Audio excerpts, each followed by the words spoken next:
Well, good morning to you. What a pleasure.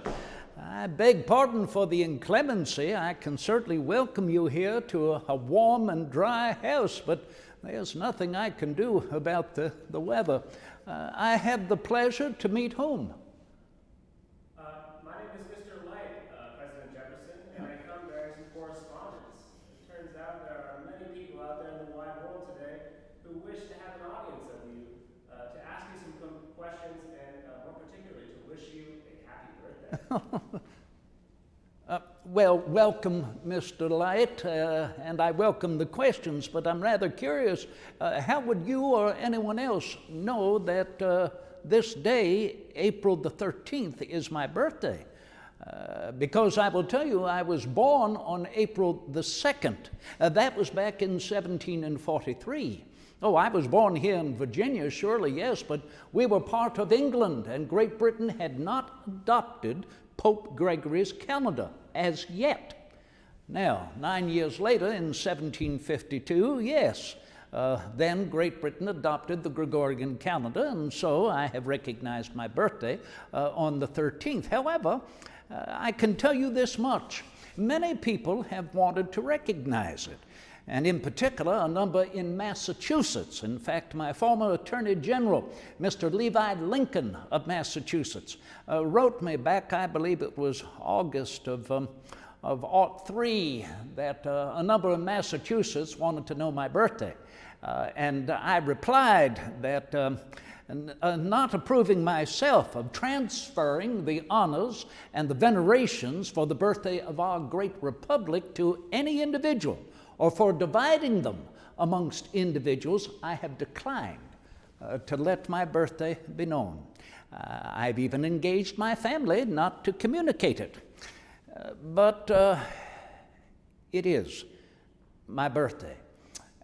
Do you have other questions that you might want to ask? Because I hope people will not be preoccupied with my birthday and forget that the only birthday we should recognize is the birthday of our nation. Now, I will add this, if you will, merely a soupçon. Mr. Adams might remind us the birthday is July the 2nd.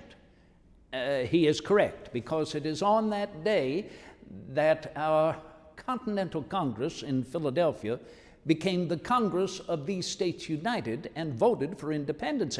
However, do not forget 2 days later, on the 4th of July, our Congress voted on our Declaration of American Independence. I beg your pardon for the ramble. Not at all, Mr. President. We do have some questions about your birthday, but we do also have some questions about the birthday of our nation. Do you recall what those first few days in July of 1776 were like? What was going through your mind as the Continental Congress deliberated over independence? Great consternation, great concern, and I will not deny great caution and even fear. Upon what pathway had we truly embarked?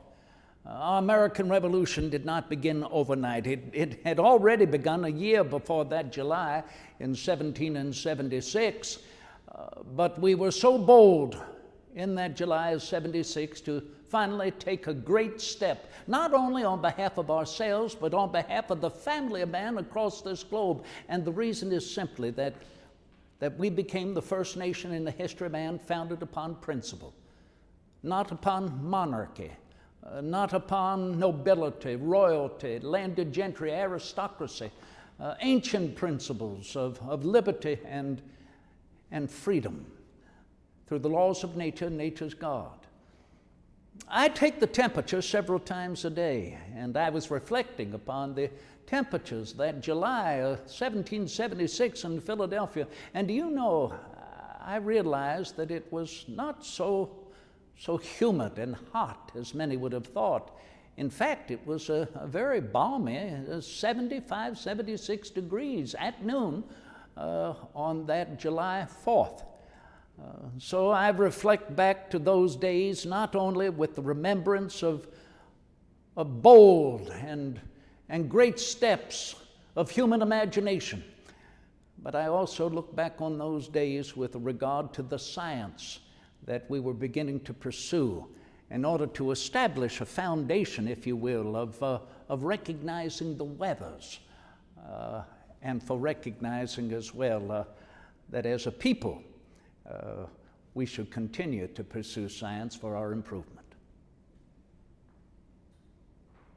A number of our visitors asked a question about where you were, what inspiration you took in the words, creating the words of the Declaration of Independence. Where did you get these ideas from? You ask me where did the ideas and the words for our Declaration of our American Independence come from, and I can only tell you that though they flowed quite naturally, as I took 3 days to write them on 4 sheets of paper, and mind you, 3 days only because I make mistakes and had to transcribe corrections every evening and continue on. I have said that all of it has already been written, it has already been argued, it has already been debated. That you may find it in what I refer to as the elementary books of public right, the works of Aristotle and Cicero, Algernon Sidney, John Locke. Those authors, their works, perhaps each and every one of you have read and reread. Well, no, I beg pardon, but I doubt it. Particularly when we remember in 1776, many Americans could not even read. So I realized, being invited by President Hancock and the committee, because I was one of 5 men appointed by Hancock to the committee to draft the Declaration, I realized that I had to shed the lofty sophisms of these ancient authors and explain it in clear and simple terms. That I consider to be the expression of the American mind. It must have been difficult to watch the Continental Congress edit the draft that you wrote of the Declaration. Mr. Light, please do not remind me. I can only tell you that I felt in time when I handed the first draft to the committee, and they had their own corrections, particularly Adams. He was incessant in what he desired to correct. And then the committee to hand it, of course, to the larger delegate body, to the Congress. Well, then the Congress continued to emasculate and mutilate my document. However, rest you assured, I am still very satisfied with it. It still puts forth those founding principles of this new world order, that is the first nation in the history of man to have the people hold the reins of the government, what General Washington referred to as our promise. Well, Mr. Jefferson, here at your home, Monticello, some of the citizens have sent in questions that indicate that they've been here before. Laura asks, she says, I have seen your library. What was your favorite book and your favorite subject to read? Oh, now, Laura, I doubt I could possibly refer to one book alone without recognizing so many that I have read and continue to enjoy reading. You know, the very first library was my father's library. I was blessed to inherit that. He passed away when I was only 14. And I was not living here as yet at Monticello. I was living at Shadwell Farm. And so I delighted in his library. There were upwards of several hundred books, but lamentably, that library burned. When Shadwell House burned, I believe it was February 1770. Now, I did have a few books that I had already brought to a little hermitage, a little cottage that I had built here on the top of my little mountain. And so with those books there, I began a second library. In time, of course, I married, and that little cottage became my honeymoon cottage. And then, building the mansion house, the library was moved here. By 1815, I had accumulated nearly 7,000 books. And so at that time, realizing that the British had laid waste to our Capitol building in Washington, had burned even the President's house, let alone the Library of Congress, I then sold my library to our Congress. But rest you assured, I cannot live without books. I have a canine appetite for books. That is, a dog's appetite for books. So very quickly, I began a third library. Now, of the ancient authors, I might say, Tacitus, Thucydides, Euclid, Newton. Well, Newton is, I would call him a modern author. There are differences between the ancient and the more modern authors. The ancient authors, such as Horace and Livy, Sallust, they all believed that man was prone to fate and that he was continually wrestling with the gods. But the modern authors, Newton and Locke and Bacon, they believed that man had an opportunity to improve his condition. And that is what we refer to as the enlightenment of man. Now, if there were any one book that I might consider my favorite throughout all time, I believe it would be the work of the Reverend Lawrence Stern, his Life and Opinions of Tristram Shandy. Now, you know what is unique about this book is the fact that it's about the life of a young boy named Tristram Shandy, but he is not even born until more than halfway through the book. But that is the purpose of the Reverend Lawrence Stern's work, to remind us that we are often prone to put on the succeeding generation much of what we have thought is so necessary for our safety and our happiness, when the future may have their own opinion.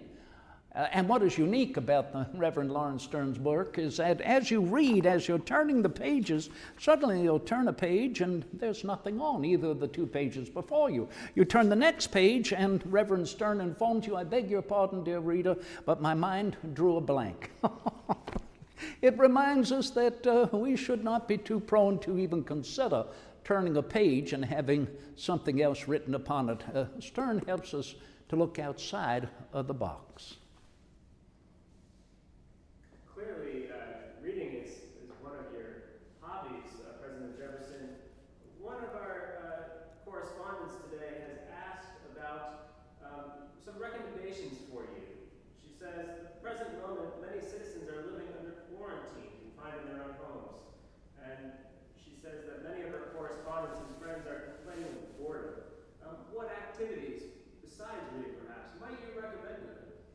I beg your pardon, you're telling me that our nation now is beset with a pestilence, that you're asking me that as so many of our citizens are quarantined at their own homes that they become bored? I'm sorry to think that there may be those who might not want to open a book and to enjoy using their own imagination to create pictures within their own minds. You know, when someone shows you a picture, that is precisely what they want you to see. But when you open a book and begin to read, your imagination goes to work and paints the most marvelous pictures for yourself. I think as well, to be in the bosom of your family is one of the greatest blessings. To have family is to enjoy one and the other. And how much we enjoy simply family and people. It is who we are. Blessed, if you will, not as hermits continually throughout our lives, but to be able to engage and to interact with our fellow man, particularly in this nation, where as citizens we are wont to hold the reins of our government, where we are wont, if you will, to acquaint ourselves with the current events and to remind ourselves of where we have been, to have a better understanding of how we can continue forward. You know, you remind me of a time when you speak of quarantine, when I myself had to be quarantined. Oh yes, this was in Philadelphia City. This was in the late summer of 1793. During what was known as the yellow fever. Now, the yellow fever had already made itself known in Philadelphia back in 1762. And Dr. Benjamin Rush, well acquainted with it at that time, was of service to us all when Philadelphia fell prey once more to the yellow fever. They called it the yellow fever because those who suffered, those who had extensive headaches, those who became upset in their stomachs would also turn yellow. Now, much of Philadelphia, as they could afford, got out of the city and into the country. But unfortunately, in that city of nearly 50,000 souls during 3 months, 5,000 of them lost their lives to the yellow fever. I quarantined myself in a house which I rented on the banks of the Schuylkill River. And do you know, surrounded by lovely plane trees, I wrote to my daughter, Mrs. Randolph, I have become aware of the beauty, the solace, the peace, and the good health of trees. Imagine, here I was born in the forest primeval, in the woods of western Virginia, and it was suddenly during that time of that yellow fever that I took note of the value of trees. I think there is a cure in nature for anything that ails man. But do you know that many Philadelphians were not accepted during that time in the cities of Baltimore to the south and New York to the north? And if they dared to venture into each of those cities, they had to quarantine themselves for a time. So I can well understand the necessity of preserving health and not inflicting another with such a disease. Mr. President, many of our citizens in our current quarantine have had to begin schooling their children at home. In the past month or so, do you have any advice on how to best prepare children with a strong education? That many during a time of quarantine are want to pursue education with their own families is your question. And what do I recommend, if you will, as a resource to better inform themselves and enlighten themselves? Well, I will tell you firstly, I have always believed history should be our first and foremost read, because history, by apprising us of the past, allows us better to understand where we are in the present, and, as I mentioned earlier, continues to bind us together, to move forward together, never forgetting we are e pluribus unum. I think as well that mathematics and the pursuit of science are necessary in order that we might better understand how to improve our lives, to make things better. Good heavens, as we referred to the yellow fever, many had the idea that it came from coffee, that they were grounding and drinking that had come into the port of Philadelphia. I am told that science, particularly the pursuits of Dr. Rush, have enabled us to understand that no, it might not have been from the coffee bean, but rather from water that had accumulated on the top of the barrels that held coffee, and that in that water there were mosquitoes bred that thereby transferred the disease. So reading science, I think, is very, very important. And who could deny, as I mentioned earlier, the utilizing of imagination? Read imagination. Equip yourselves to think further, to think aforehand, to make things better. That is what I would recommend. After all, when I was a young boy, I learned from my mother and learned from my father first before I ever had the opportunity for a formal schooling. You mentioned learning science. It seems almost as if you have a science exhibit right here in this room that we stand in. Well, thank you. It seems as if I almost have a room equipped with scientific curiosities, and I will not deny it. You could call this a cabinet of curiosities. I call it my Indian Hall. And it is nonetheless, for I enjoy the study, if you will, of those who were here long before any European arrived on the continent of North America. I consider that we still have much to learn from them, and that we should continue to be their friends. I have much that was brought me by, the great expedition which I commissioned, led by Captain Meriwether Lewis and supported with Lieutenant Clark. In fact, behind me, if you will, is the great Mandan Indian robe that they sent back to me from their winter encampment. I believe that was the of 1804-05. The Mandan Sachins, that is, the great chieftains, wore these buffalo robes commemorating, if you will, various battles in which they had been the victor. And then, of course, I have over yonder here some fine elk horns and moose antlers as well. And not only that, but also cases in which I delight to display fossils the jawbone, if you will, the mandibles of what we refer to as mastodons. Now, there is a question as whether we refer to them as woolly mammoths or mastodons, but I prefer mastodons. I've even given a report to the American Philosophical Society upon the same. But these fossils were dug up, if you will, out west in Kentucky at a large creek known as Big Lick, and the entire excavation was overseen by William Clark, aforementioned. Or was it his brother George Rogers Clark? There are so many boys in the family, I'm confused at times, but I do know that I was delighted to receive them here at Monticello and to put them on display so that many who come here are engaged with these curiosities, and I, as you've seen, have the happy opportunity to explain to them their history and their provenance. You spoke of the American Philosophical Society, and one of our citizens sent in a letter requesting that you speak more of your membership with that society. I can tell you that I could have not been the more delighted, the more flattered than the day I was invited to become a member of the American Philosophical Society. I became somewhat what is called a counselor back in about 1780.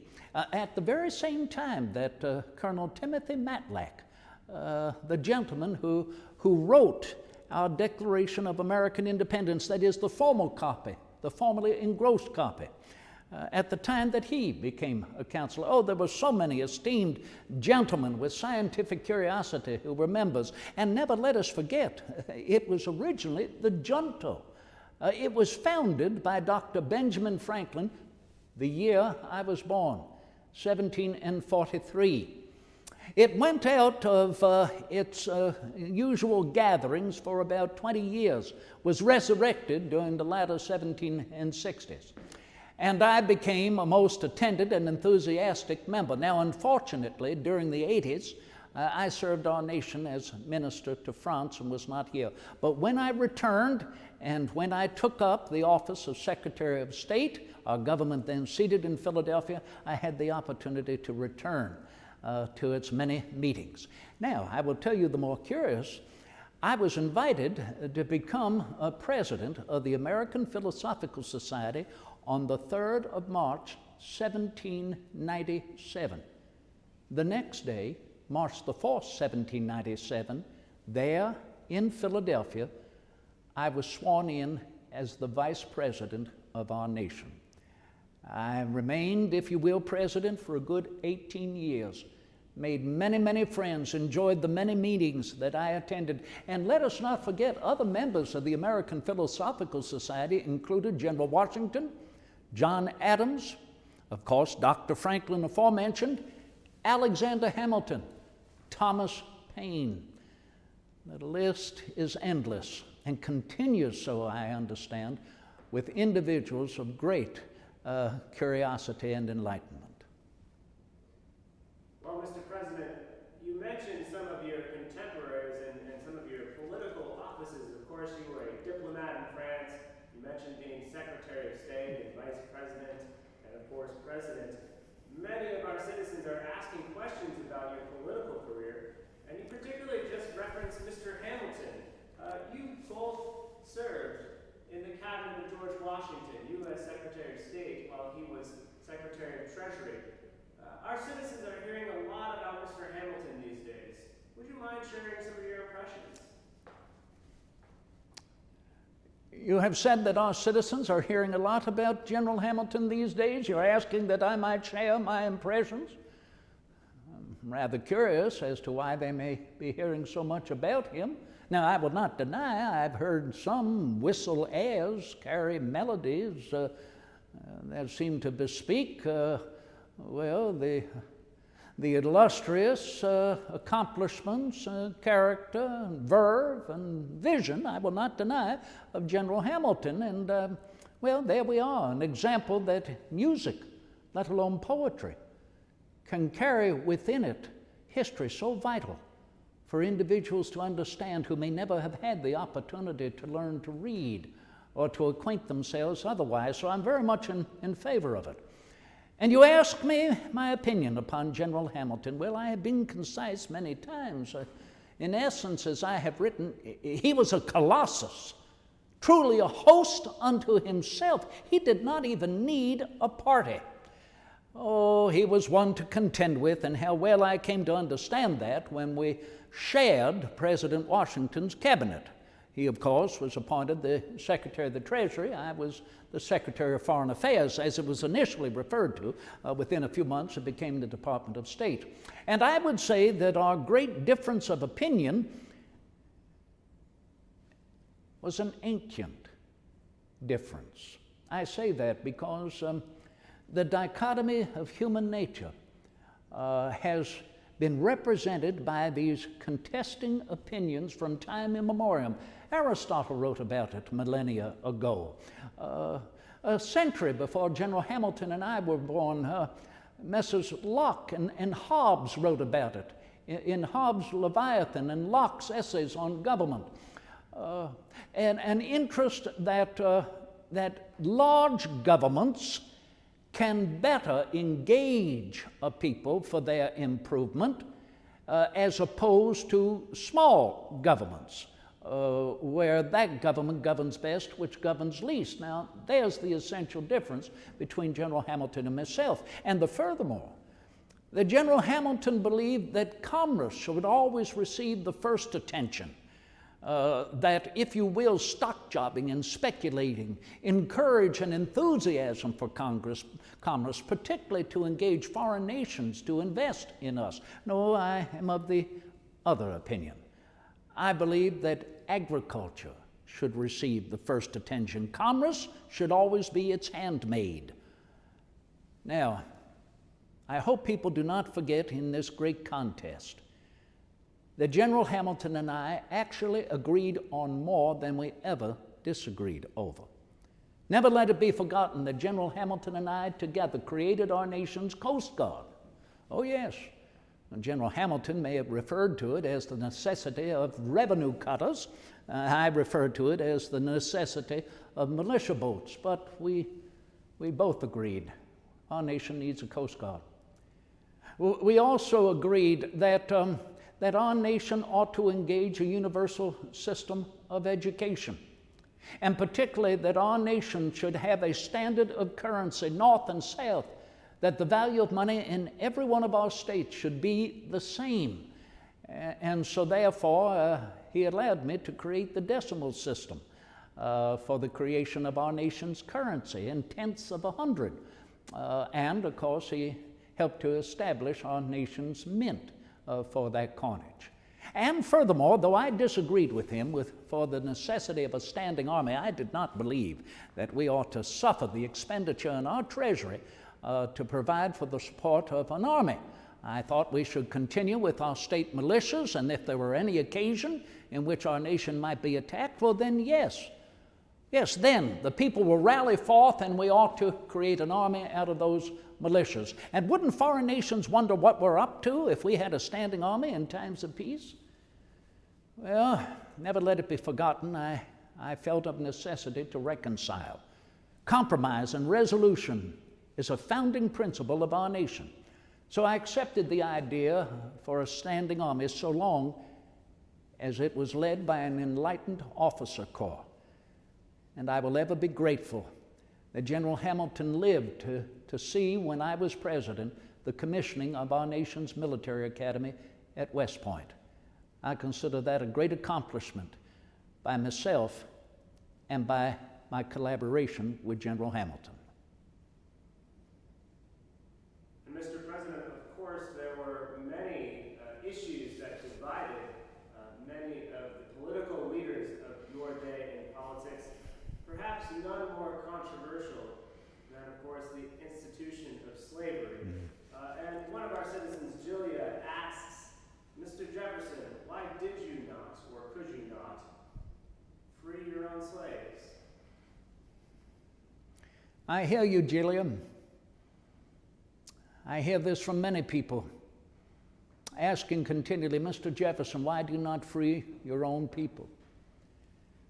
I rarely refer to them as slaves. They are my people, and I've been acquainted, of course, with this institution from birth, as my parents were, my grandparents before me, and therein, of course, is something we should never forget. We have continued to inherit this. I live in a nation in which our own Constitution is wont to support it.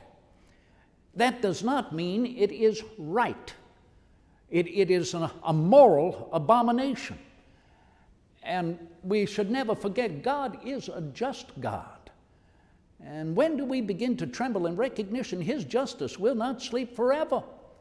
I have become renowned as pursuing and desiring abolition, the emancipation of this barbarous commerce, and yet I fear, as I have written as well, I will not live to see it. I do not know what I would do were I to continue to live without those who labor for my happiness. And how might this immediately be accomplished, particularly when so many are the property of my creditors? I have been besieged with questions by my own family, my cousins, the Coles brothers, Edward Coles, his brother Isaac Coles, who was my personal secretary. They asked, why should I not lead a movement towards abolition?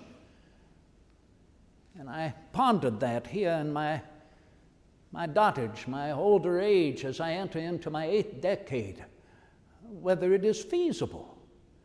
And I suggest to them that this is a subject that now is on the shoulders of the younger generation, that you must continue to pursue this abolition and this emancipation. It is an imagination, is it not, that we can all live free someday, each and every one of us.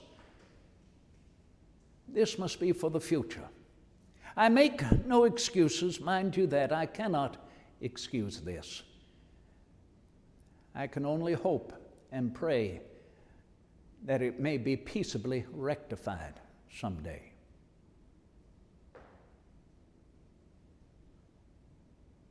We have other questions coming in about your political career, Mr. Jefferson.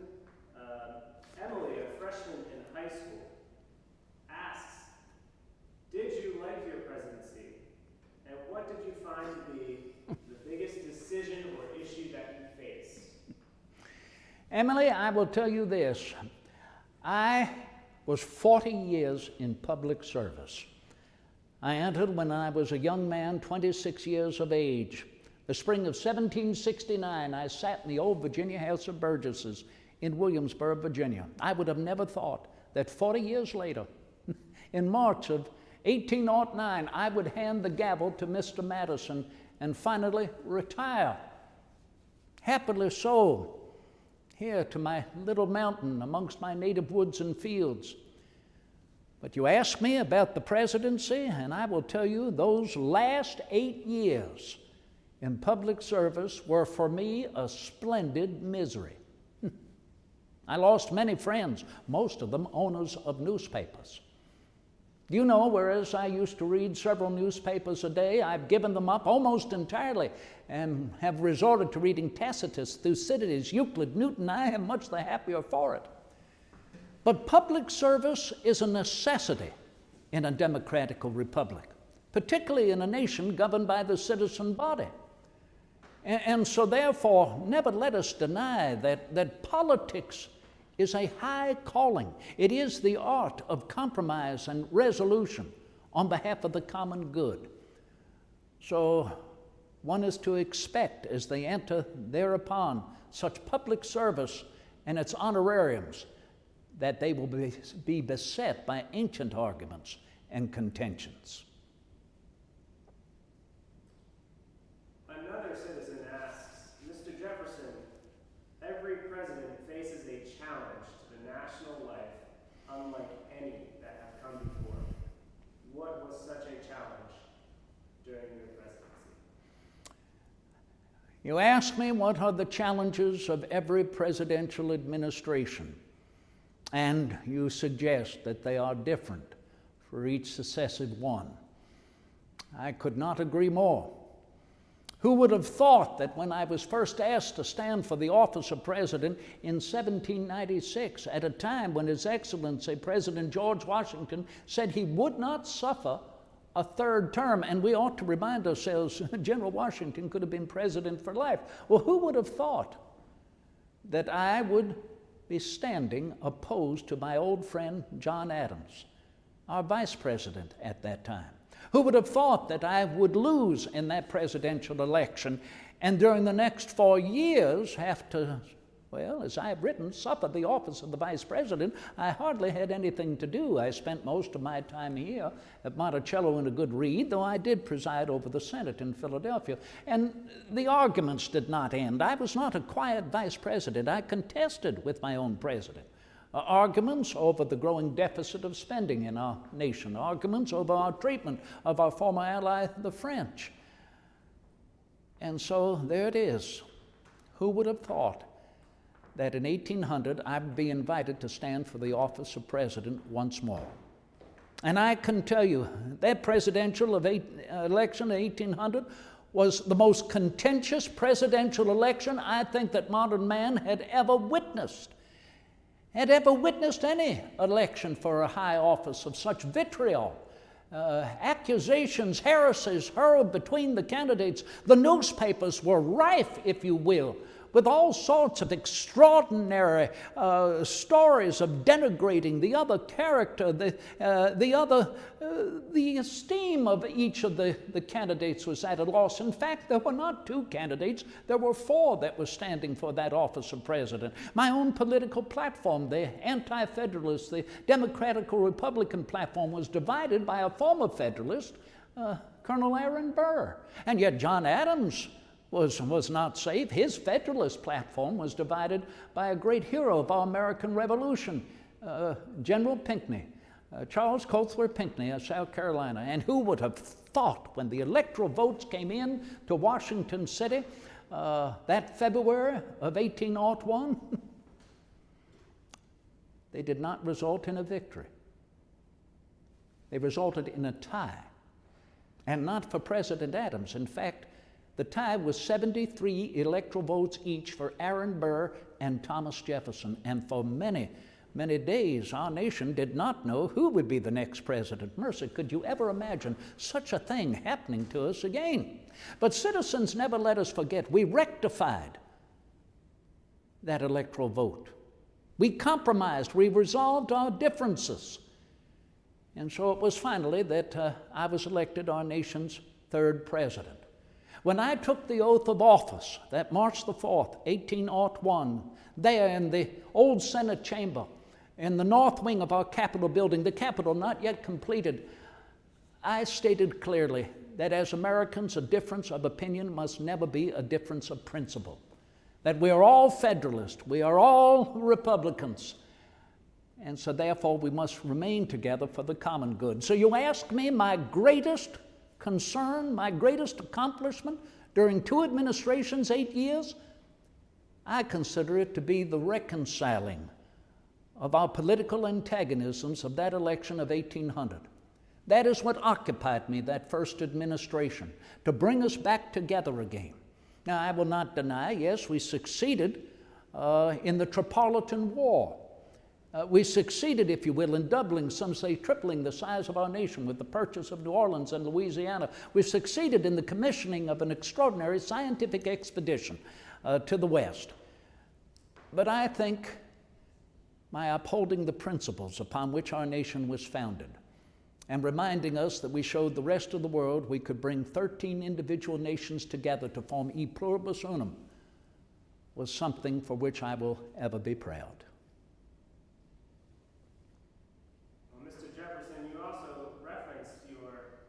Friendship with Mr. Adams, but also your political strife. I'm glad to understand that in these last few years, a mutual friend, Benjamin Rush, has enabled you to strike up a correspondence again. You ask whether the correspondence initiated by Dr. Benjamin Rush of Philadelphia between Mr. Adams and myself has been of the greatest pleasure these last several years, and I can assure you that friendship is an old man's milk.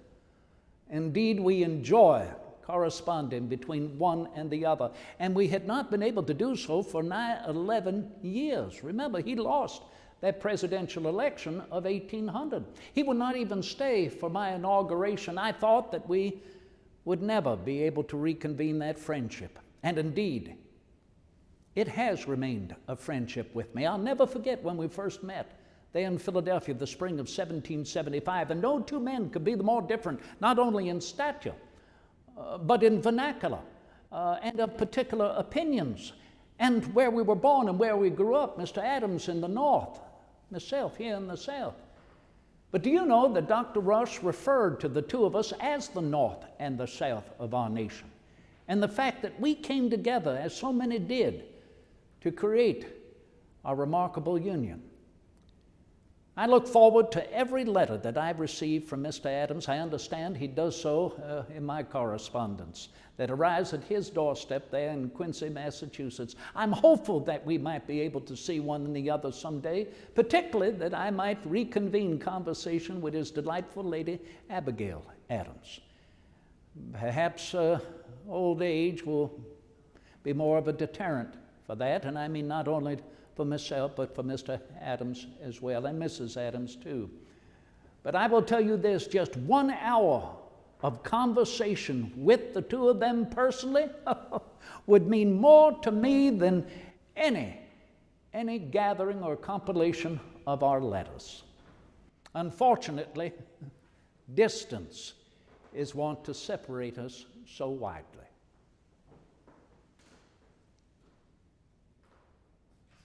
Mr. Jefferson, we're cognizant of your time, but I have one final question for you here.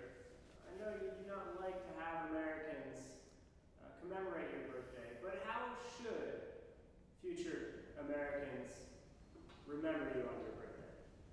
Well, Mr. Light, as I said at the very beginning, let us never forget the birthday of our nation.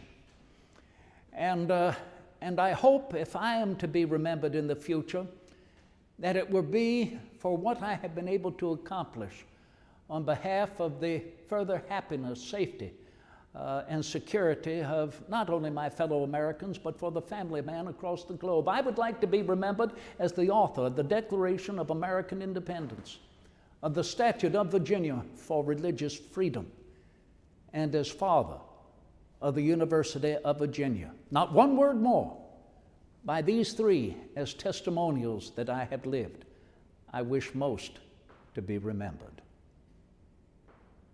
Do you have any final comments for our citizens today? Well, thank you, Mr. Light. I certainly do, as I want to take leave now, and that is to perhaps reiterate what I have written to Mr. Adams, that at present distance, unfortunately, keeps us apart so widely.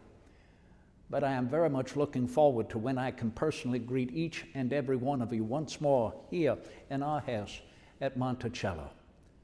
So be well, stay safe, and recognize that you will always have in me your humble and obedient servant. Godspeed.